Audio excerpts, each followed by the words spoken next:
Oh, pretty good. I think we've got it all sorted out. Everything seemed to be working okay in the invitation race, and Rani and I haven't sailed quite competitively for about 3 years, so we're a bit out of practice. But in these sort of conditions we've got this morning, we're hoping for a relatively strong performance. We should be somewhere in the mid-fleet, hopefully. The boat's been called Epic when it was built. I don't know how that came about, but I sort of believe it's probably bad luck to change the name of the boat. So the name stuck for the 12 or 14 years that the boat's been about.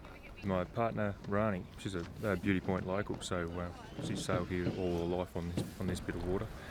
But unfortunately, most of the B14 fleet have done a lot of regattas here over the years, so there's probably no such thing as a home water advantage or anything like that for us. In very similar conditions to race 1, race 2 got underway in a lovely 12 to 14 knot sea breeze. Race officer Tom Bain set a similar length start line that saw a very fair start. Unfortunately, 779 Blow & Seal and 368 Orica Blush both thought they were over the line. It turned out that only one was over, but both went back. This time with a clear start, Darlow in 378 fired up the first beat and was an easy leader around the first mark.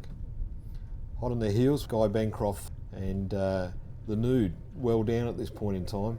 They're back in 4th place. Chris and Rani sailing Epic sailed very well on the first beat and were up mid-fleet, where they probably should have been in the first race. Hot on the heels of Chris and Rani was Steve Miller, again with some great footage during the race. The sea breeze, having not quite filled in, had a bit of east left in it, causing race officer Tom Bain to swing the course to the east. Change of course saw a new top mark dropped in and squared it up for a fantastic kite run for most of the finishers.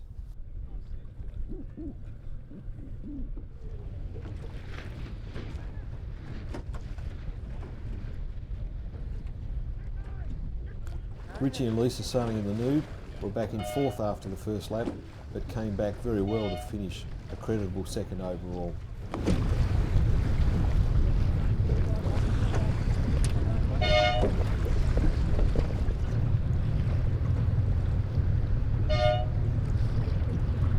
Just prior to finish, there was a manoeuvre by 357, the yellow boat. It turned out they carried a penalty from further up the course and completed it immediately before finishing.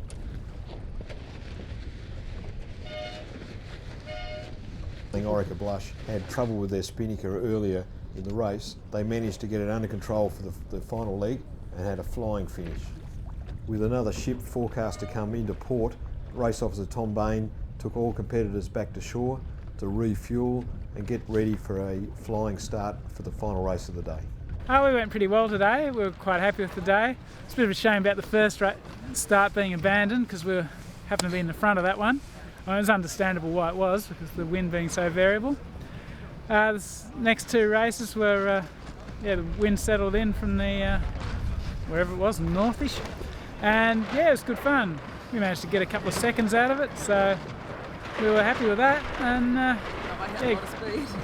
Guy is very sneaky sailing, got a good upwind pace, which we'll have to do a bit of work on to reel him in, but yeah, it was a good day. Well, we could start properly, that would be good.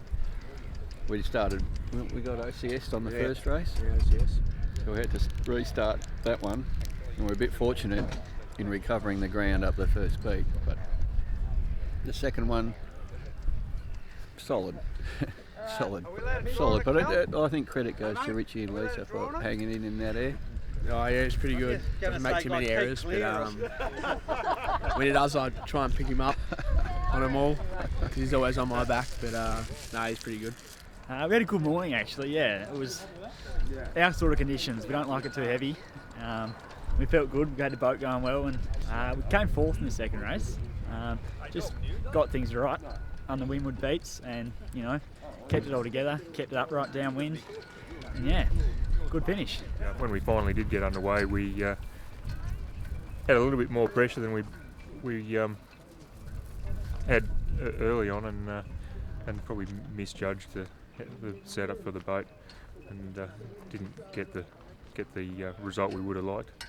The second race wasn't too bad, but had some tricky wind shifts we didn't make the best of, and and ended up in the mid-fleet, which is it's okay for us. Windward beats in the second race. We sort of felt like we had a better balance in the boat, and felt like we were sort of a bit closer to where we should be.